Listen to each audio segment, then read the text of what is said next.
Kisah nyata ini diangkat dan difilmkan sesuai dengan cerita aslinya. Dan pada bagian-bagian tertentu telah diubah untuk tujuan dramatisasi dari kejadian sebenarnya.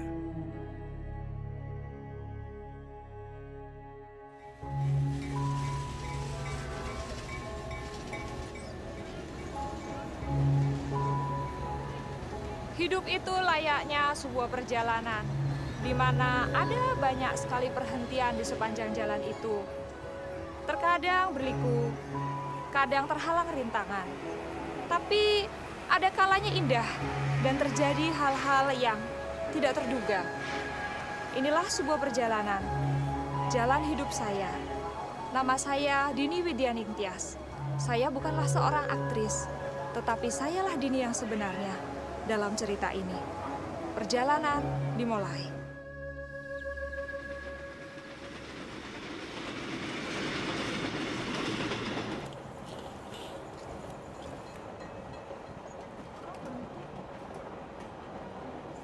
Saya dalam perjalanan bisnis naik kereta ekspres Jakarta-Jogja saat kereta tiba-tiba berhenti.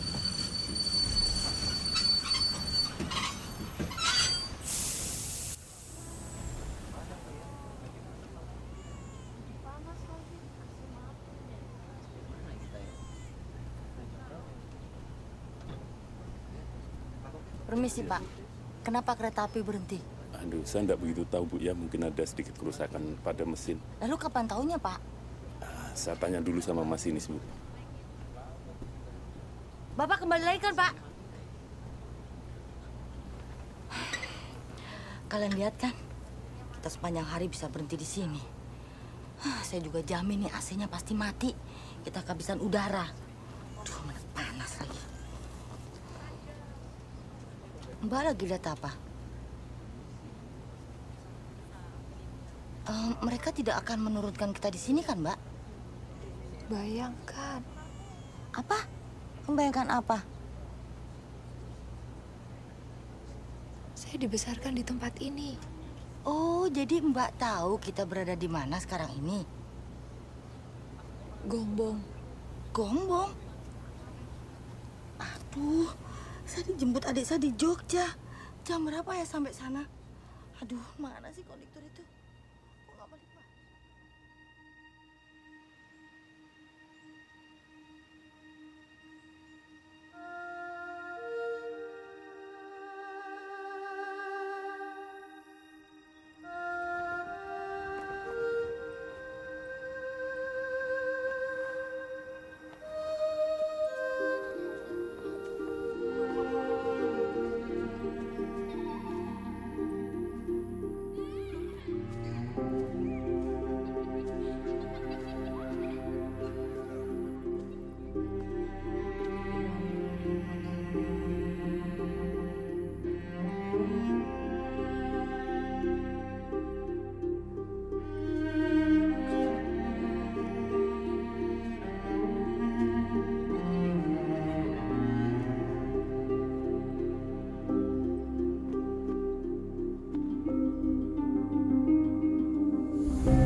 Keluarga Tejo Kurniawan.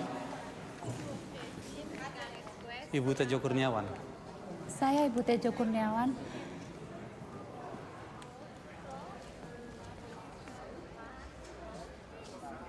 Pak Tejo mengalami serangan jantung. jantung. Bagaimana mungkin, Dok? Memang dalam laporan UGD yang disampaikan kepada kami tidak dapat memahami apa yang terjadi. diare dan Beberapa saat yang lalu, namun Bapak setelah terlihat melakukan sehat-sehat pemeriksaan saja. secara menyeluruh, bahkan juga Kemudian pemeriksaan sakit darah, karena diare kami mendapat dan baik muntah-muntah. indikasinya bahwa kolesterol yang Beberapa dimiliki jam setelah dibawa ke rumah sakit, Bapak alami serangan jantung, lalu meninggal. kami juga harus Bapak menyampaikan meninggal kepada begitu saja. Ibu bahwa Saya merasa disambar petir. apa yang kami bisa sudah kami lakukan untuk menolong Pak Tejo. Namun Pak Tejo sudah tiada. Tak mungkin. Tak mungkin Mas Tejo meninggal. Tidak mungkin. Apa yang terjadi dengan saya? Kami turut berduka cita, Bu. Mohon maaf.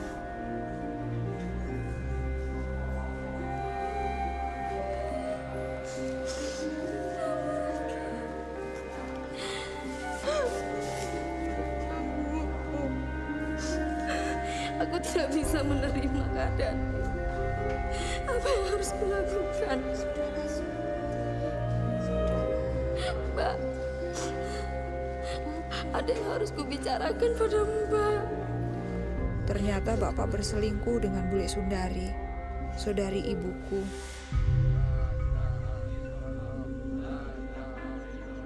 Dia sedang hamil 8 bulan saat Bapak meninggal.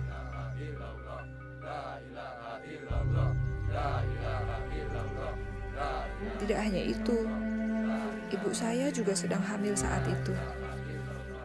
Saya tidak tahu harus berbuat apa atau kemana saya harus berpaling. Selama ini saya menganggap Bapak seorang pahlawan.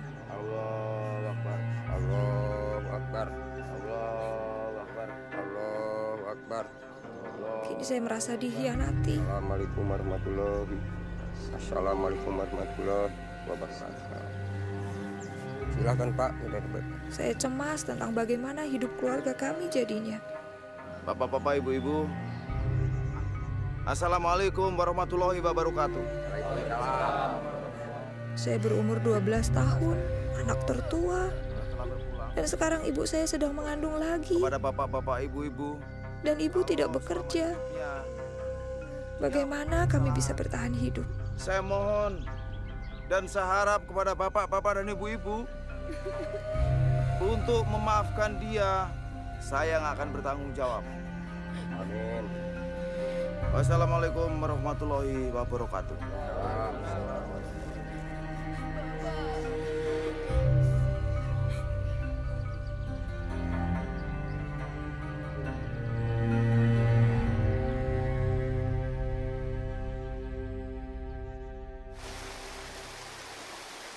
Saya pikir bule Sundarilah yang paling menderita.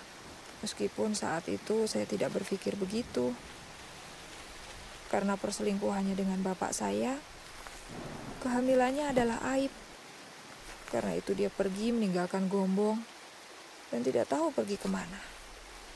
Meski begitu, aku sudah menasihati Wulandari. Terus gimana, Mbak Yu? Sebenarnya aku katakan bahwa aborsi akan menjadi salah satu jalan untuk mengatasi semua permasalahannya. Kita kan harus berpikir secara realistis, toh? Udah dengar belum, Mbak Yu? Apa? Mas Tejo itu loh, punya garwo simpenan. Istri simpenan? Iya. Yang di Kota Kembang, penjahit itu loh. Dari mana sampean tahu? Atin Sanjaya, sepupunya yang kemarin datang ke sini. Sepupu yang mana, Mbak Yang Yu? itu loh yang sempat nikah sama supir taksi. Oh. Sebentar. Aku dengar ya, bisnis peternakan ayam tarung Masku itu laku dijual dengan harga bagus. Iya kan? Tentu saja istrinya punya uang banyak tuh. Belum lagi soal studio fotonya itu. Itu. Kok nggak pernah tahu? Tejo Masmu itu taunya juga juru foto ulung toh. Mbak, Masku itu Tejo itu banyak keahliannya, banyak nih. Terutama soal wanita kan? Oh, siapa yang nggak kenal sama sama Tejo Kurniawan. Wah, di setiap tempat dia bisa menaklukkan wanita itu. Ya, kita lihat saja nanti bagaimana nasib keluarga itu. Tapi yang saya paling sedihkan adalah Sundari. Bagaimana dengan nasib Sundari, ya kan? Aku tahu itu. Paling juga nanti dia datang ke rumahmu, mengetuk pintu dan minta pertolonganmu. Habis kepada siapa lagi dia mau minta pertolongan? Masa sama aku kan ya nggak mungkin. Iya. Saya pikir juga begitu. Dia pasti akan datang ke rumahku. Tapi kalau dia ketemu dengan istriku, aku tidak bisa berbuat apa-apa.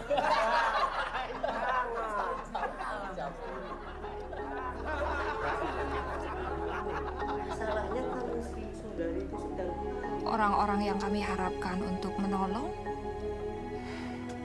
malah mengatakan hal-hal yang menyakitkan hati. Saya nggak tahu waktu itu harus berbuat apa.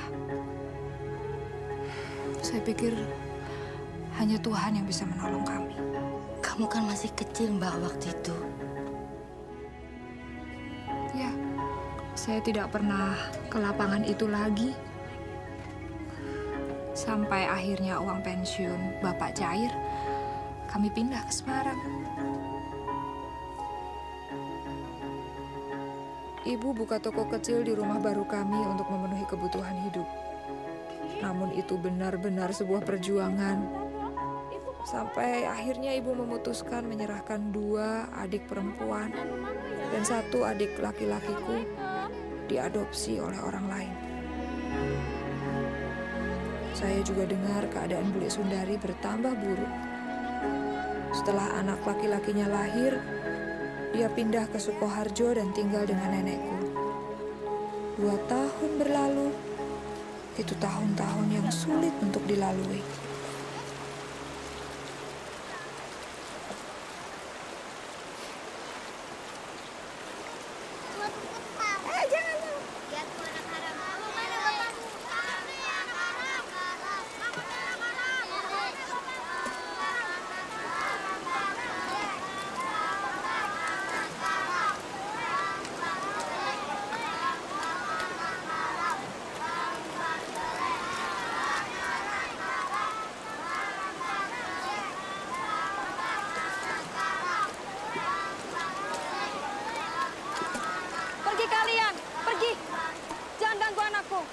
Pergi kalian. Kenapa kalian diam saja? Itu kan anak-anak kalian. Jadi begitu cara kalian mendidik dan membesarkan anak-anak kalian. Anak kalian yang haram, bukan anakku. Hei, tidak ada yang nyuruh kamu bawa masalahmu ke sini, tahu? Maksudmu, kamu mau mendidik kami? Bagaimana kami harus mendidik anak-anak kami? Hah? Lalu siapa yang mendidik kamu supaya kamu tidur dengan setiap laki-laki yang kamu temui? Paling tidak, aku menunggu sampai menikah untuk punya anak. Udah seperti kamu. Gak jelas siapa bapak anakmu.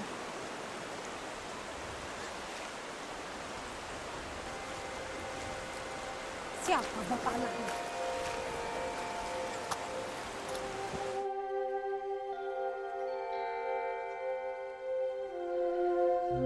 Tidak ada tempat lain lagi buat Bule Sundari dan Bambang. Mereka meninggalkan Sukoharjo dan datang ke Semarang. Bertentangan dengan keinginan saya, ibu ternyata mendengarkan permohonan Bule Sundari dan memutuskan untuk menerima mereka.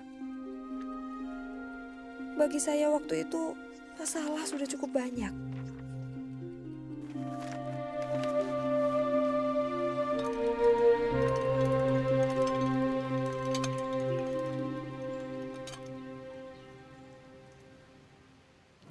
Aku tolong ambilin jemuran ya, Nar. Pergi sana. Ngapain di sini? Aku bilang pergi. Kamu tahu enggak? Tuh benci sama kamu.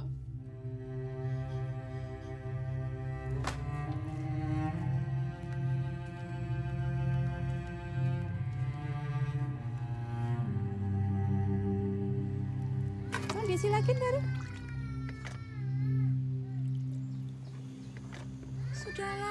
khawatir. Kan ada Dini yang jaga.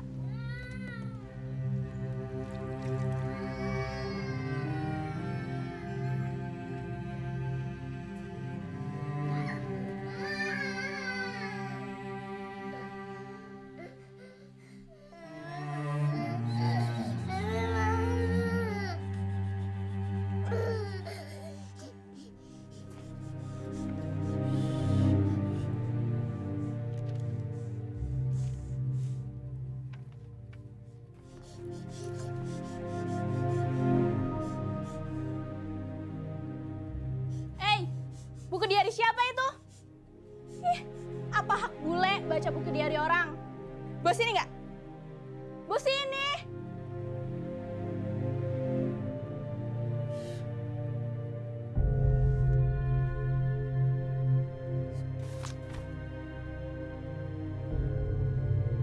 Ketika saya lihat bule Sundari baca buku harian saya nggak tahan lagi. Lagi pula, hal-hal kejam yang saya tulis tentang dia dan Bambang benar kok. Setidaknya benar bagi saya. Akhirnya, saya mengatakan kepada ibu untuk memilih saya atau mereka. Mestinya saya senang bule Sundari sama Bambang kembali ke Sukoharjo. Tapi kemudian kemarahan saya kepada mereka beralih kepada ibu. Saya tahu ibu akan menikah lagi.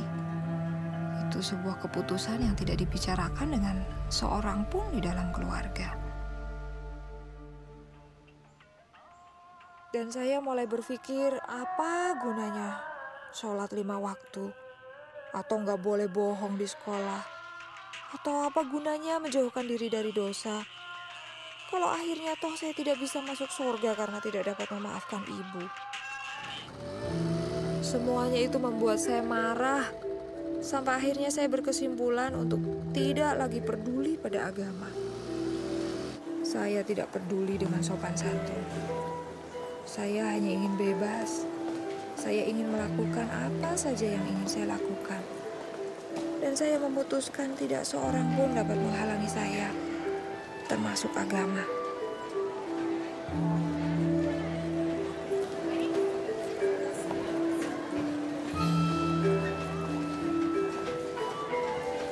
Saya mulai melanggar setiap peraturan yang ada. Waktu itu saya kelas 1 SMA. Saya melakukan apa saja yang saya mau. Tapi kemudian saya melihat hal-hal yang mengejutkan. Saya melihat seorang teman saya merangkak begitu rupa di atas lantai. Dia alami pendarahan karena keguguran. Atau teman saya lainnya yang dipenjara karena ia tertangkap basah mencuri. Dan saya mulai bertanya pada diri saya sendiri, apa kehidupan seperti ini yang saya inginkan? Hidup yang diatur oleh agama tidak membuat saya bahagia. Tapi hidup bebas tanpa aturan agama juga bukan hidup yang saya inginkan.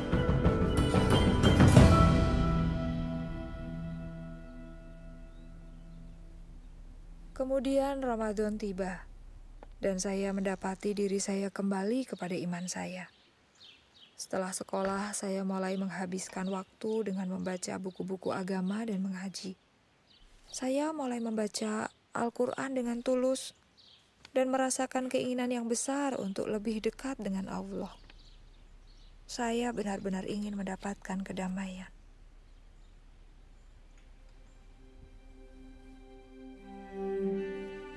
Saya mulai mempersiapkan diri untuk sholat tahajud. Saya ingin menanyakan banyak hal kepada Tuhan.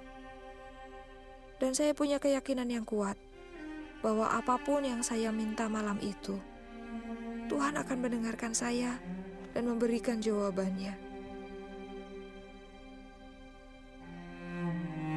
Allahu Akbar.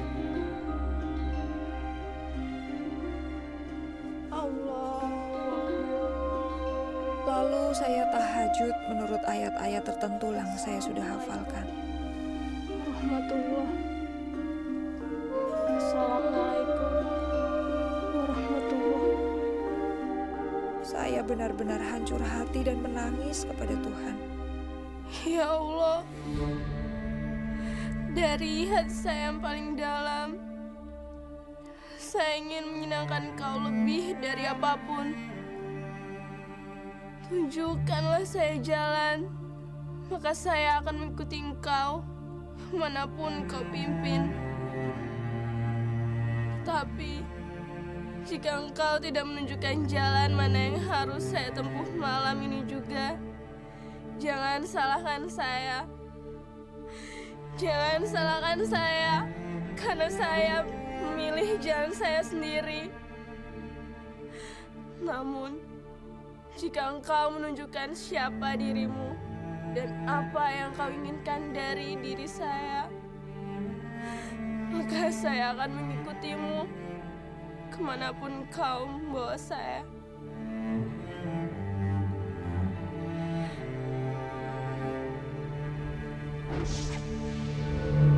Pada saat itu, cahaya terang tiba-tiba muncul di hadapan saya. Kemudian membentuk sesosok manusia yang memakai jubah putih. Saya tidak dapat melihat dengan jelas wajahnya, tapi kehadirannya entah mengapa memberi saya ketenangan dan keyakinan. Dan tiba-tiba, entah bagaimana saya menyadari bahwa dia adalah Isa. Dan dia berkata, "Ikutlah aku." Dini, ikutlah aku. Saya bingung karena saya pikir, Tuhan, saya ini kan orang Islam, bagaimana mungkin saya mengikuti Engkau?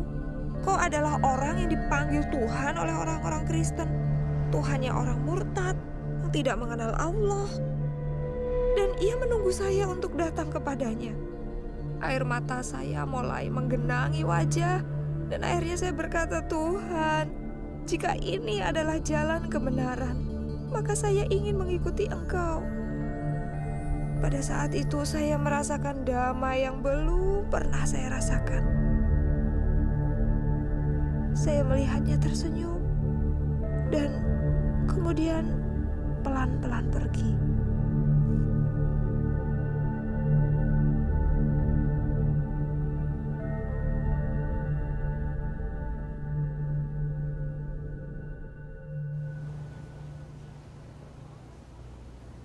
Saya harap saya nggak menyinggung perasaan Mbak. Apapun yang terjadi, pasti sangat mempengaruhi kehidupan Mbak. Saya tidak akan pernah sama lagi. Saya benar-benar berubah sejak hari itu. Saya mengerti. Lalu apa kelanjutannya, Mbak? Saya mulai mencari orang Kristen. Di desa saya tidak ada satu orang pun orang Kristen. Tapi di desa seberang ada. Saya mulai ke sana. Mula-mula mereka takut karena saya meminta satu Alkitab pada mereka. Tapi kemudian mereka memberikannya dan saya mulai membacanya. Semuanya itu saya masih berusaha untuk sembunyikan dari ibu. Tapi nggak lama kemudian ibu tahu. Seorang ibu pasti tahu apa yang terjadi, Mbak. Lalu apa kelanjutannya? Ya, ibu minta saya berubah. Dia menangis. Dia merasa gagal sebagai seorang ibu. Dia pikir saya masih marah dengan pernikahannya. Dan dia pikir saya masih balas dendam. Dan anggota keluarga yang lain?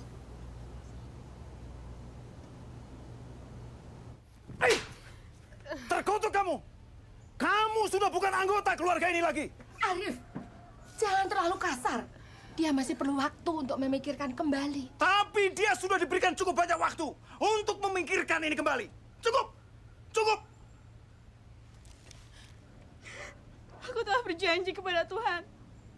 Jikalau Ia telah menunjukkan jalan itu kepadaku, aku akan menurutinya. Aku tidak bermaksud untuk melukai siapapun di ruangan ini. Tapi aku telah membuat keputusan. Nduk Dini, ibu dan ayahmu juga sudah membuat keputusan. Sebagai orang Islam yang sekaligus orang Jawa, mempunyai tanggung jawab dan kewajiban yang sangat berat, yaitu membesarkan dan mendidik anak-anaknya. Kewajiban anak-anak adalah menghormati, tunduk, dan taat kepada orang tuanya. jika kamu masih tetap saja senantiasa memilih jalan hidupmu sendiri dalam soal agama, maka kamu juga harus bertanggung jawab untuk hidupmu sendiri. Kamu tahu apa artinya itu? Kamu harus mencari uang sendiri untuk segala sesuatu. Makan, sekolah, tempat tinggal, semuanya. Semuanya. Duh, Dini, maksud pamanmu itu berarti kamu sudah tidak lagi mempunyai hak untuk meminta segala sesuatu pada orang tuamu. Mengerti? Nah, sekarang ambil barang-barangmu dan pergi.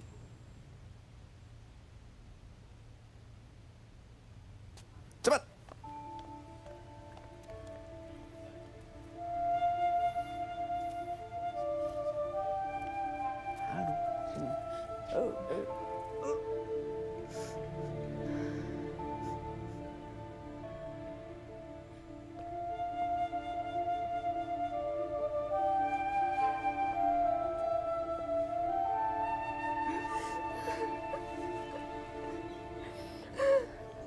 Saya tidak tahu dari mana kekuatan itu datang.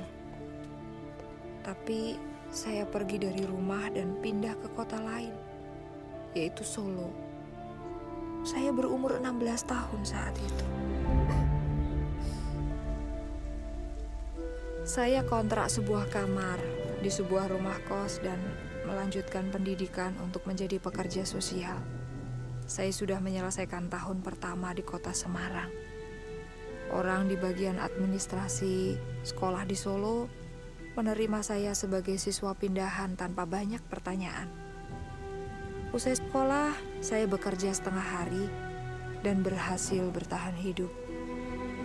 Saya berpikir, jika sesuatu berjalan tidak sesuai dengan rencana, saya bisa datang ke rumah nenek dan minta bantuan. Saya tinggal di Solo selama 3 tahun. Saya cukup sering datang ke rumah hanya untuk berkunjung saja. Kemudian setelah saya lulus dari sekolah, saya dapat pekerjaan di Semarang. Kemudian saya kembali. Pertama-tama sih memang sulit, tapi akhirnya segala sesuatunya jadi normal. Lega rasanya. Akhirnya berakhir juga ya, Mbak. Mereka pasti berjuang untuk bisa memaafkan. Sebenarnya orang yang paling berjuang untuk memaafkan itu saya, Mbak. Bukankah orang-orang Kristen harus bisa saling memaafkan? Iya, benar. Hanya kadang-kadang jaraknya sangat jauh. Yaitu dari sini sampai ke sini.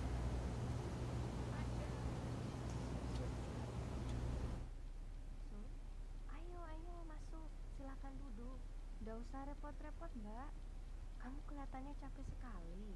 Ya, saya nggak capek, cuma khawatir.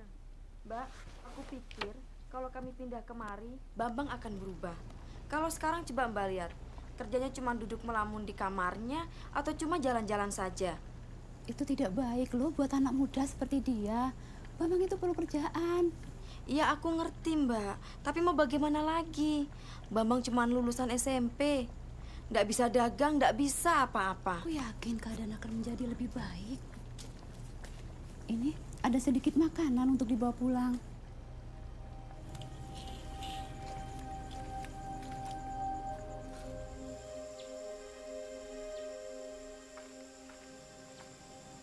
Assalamualaikum.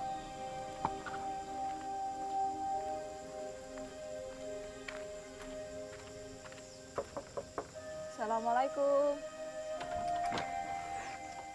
Waalaikumsalam. Hai, aku Dini. Mbak Dini? Iya, aku Dini. Ibumu ada di rumah? Ada.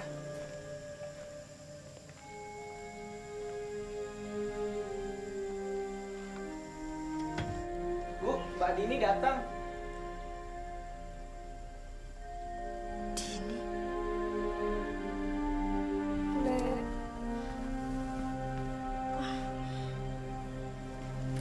silakan duduk. Din, mau minum apa, Din? Nggak usah repot-repot, Bule. Beberapa hari lalu, saya dengar pembicaraan Bule sama Ibu. Saya nggak tahan. Maafkan saya. Perlakuan saya selama ini begitu buruk pada kalian. Maafkan saya. Sudahlah, Din. Saya begitu malu. Aku mohon maafkan aku. Atas semua hal yang buruk yang pernah aku lakukan pada kalian. Aku mohon maafkan aku. Aku menyesal. Sudahlah, Din. Bule sudah memaafkan.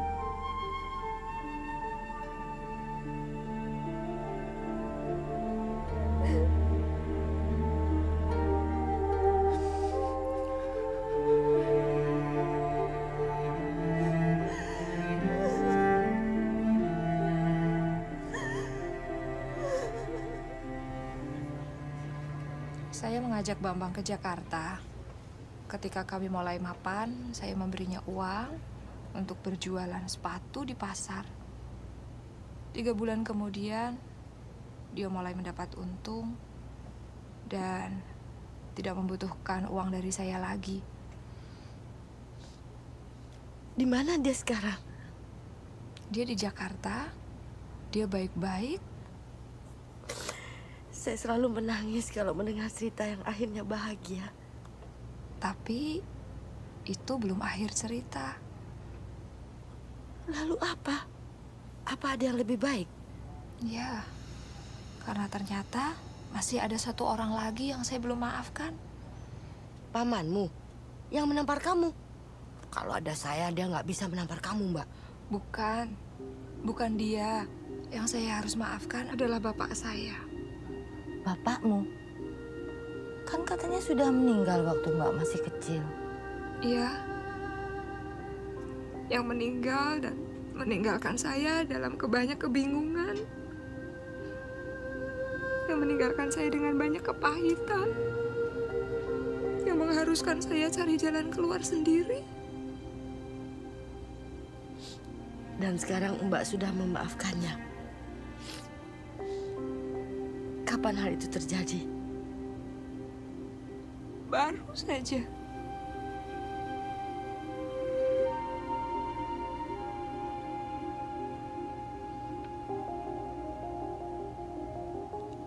Mbak lihat kuburan di seberang jalan sana? Iya, saya melihatnya. Bapak saya dikuburkan di sana. Sampai kereta berhenti tadi, sikap saya yang tidak mau memaafkan Bapak ikut terkubur juga di situ. Tapi Tuhan itu Maha Pengasih.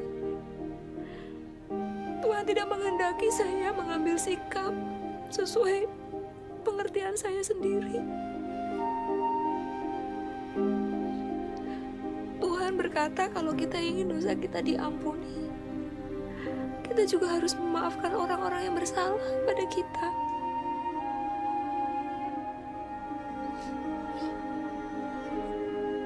Saat saya bercerita ini, saya ingat betapa sebenarnya saya sangat mencintai bapak saya. Dan bapak juga mencintai saya. Kami punya masa-masa yang indah. Masa-masa yang manis untuk diingat. Sepertinya kereta ini berhenti hanya untuk kamu, Mbak. Saya juga berpikir begitu. Sepertinya Mbak seakan-akan sangat mengenal Tuhan. Dan seolah-olah Tuhan itu sahabat Mbak. Tuhan berkata agar aku mengikut Dia. Saya nggak selalu tahu kemana Tuhan membawa saya. Tapi saya tahu satu hal. Dia bisa dipercaya untuk membawa saya kemanapun saya harus pergi.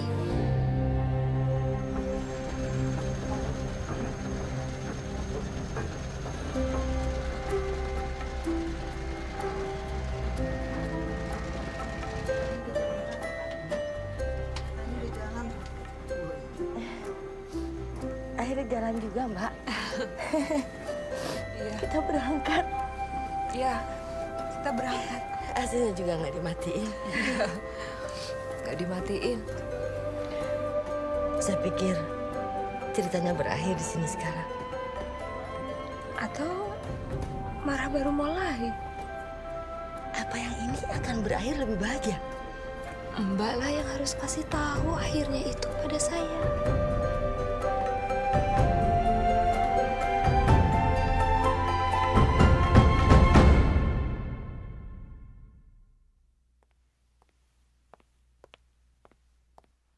Ketika orang yang kita hormati mengecewakan kita, kita merasa kecewa.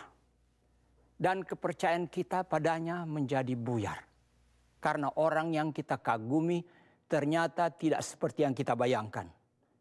Yang lebih buruk lagi, kita memendam kepahitan. Semakin penting orang itu dalam kehidupan kita, semakin besar jadinya kekecewaan itu. Dini yang kala itu masih muda, merasionalisasikan bahwa ia punya hak untuk marah dan menjadi pahit. Marah dan pahit terhadap orang tuanya, terhadap bibinya, Sundari, dan saudara tirinya, Bambang, bahkan marah kepada Tuhan.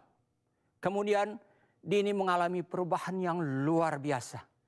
Dini mendapatkan penglihatan akan Tuhan Yesus ketika ia mencari kehendak Tuhan atas hidupnya, dan memutuskan untuk mengikuti Yesus kemanapun Yesus pimpin. Dengan cara yang tidak kita mengerti sebagai manusia, Yesus menembus dinding kamar tidurnya, mengulurkan tangannya kepada Dini dan berkata, "Ikutlah aku." Datang kepada Yesus adalah langkah pertama yang sangat bagus, tetapi seperti kehidupan nyata yang Dini ceritakan kepada kita, kehidupan kita di bumi adalah perjalanan yang berliku-liku dan penuh dengan belokan, pemberhentian di luar jadwal, dan banyak pelajaran di sepanjang jalan. Namun kita percaya kepada Tuhan Yesus. Kita seperti Dini mengikuti Yesus kemanapun Yesus membawa kita dan melakukan apa yang Yesus minta. Bagi Dini ada banyak jalan yang bisa ia ambil. Semakin ia bertumbuh dalam perjalanan kekristenannya, Dini menyadari bahwa ada satu jalan yang perlu dilaluinya seutuhnya, yaitu jalan pengampunan. Suatu jalan yang tidak mudah diambil, tetapi Dini berhasil mengambilnya karena kekuatan kasih. Bukan sembarang kasih, tetapi kasih yang datang dari Tuhan. Kasih yang tidak bersyarat. Rasul Paulus menulis di 1 Korintus pasal 13 tentang kasih. Ia berkata bahwa kasih itu sabar dan murah hati. Kasih tidak pemarah dan tidak menyimpan kesalahan orang lain. Kasih percaya segala sesuatu, mengharapkan segala sesuatu, dan menanggung semua hal. Itulah kasih yang tidak pernah gagal. Kasih yang Dini selalu cari, bahkan ketika ia memberontak dan terhilang. Ini adalah kasih yang ia perlukan untuk mampu menahan penolakan dari keluarganya. Inilah kasih yang ia butuhkan untuk memaafkan orang-orang yang paling menyakitinya, termasuk sang ayah. Saudara, dengan kasih inilah Bapa di sorga mengasihimu. Ia mengasihimu apa adanya. Ketika Dini berseru kepada Tuhan untuk menunjukkan jalan kepadanya, ia tidak tahu bahwa Isa akan datang kepadanya dalam suatu penglihatan di suatu malam, menampakkan kemuliaannya dan meliputinya dengan kasih dan kelembutan. Namun itulah yang terjadi. Saudara, Yesus mungkin mendatangi atau tidak mendatangi Anda dalam sebuah mimpi atau penglihatan, itu tidak penting. Yang lebih penting adalah Tuhan mengasihi Anda Dan Tuhan ingin Anda menjadi anak-Nya melalui iman dalam Yesus Kristus. Tuhan ingin Anda masuk menjadi anggota keluarga-Nya dan hidup bersama Dia selama-lamanya di surga ketika hidup Anda berakhir di dunia ini. Apakah Anda siap membuka hatimu untuk Yesus seperti yang Dini lakukan? Jika Anda ingin menerima Yesus Kristus sebagai juru selamatmu, mari ucapkan kata-kata ini bersama dengan saya. Katakan, "Ya Tuhan, saya percaya Yesus. Saya menerima Yesus sebagai Tuhan dan Juru Selamat saya. Ampuni dosa-dosa saya dan jadikan saya anak-Mu ya Tuhan. Terima kasih. Dalam nama Yesus, amin." Sekarang Anda hidup dalam keselamatan abadi dengan Tuhan. Sekarang Anda anak Tuhan.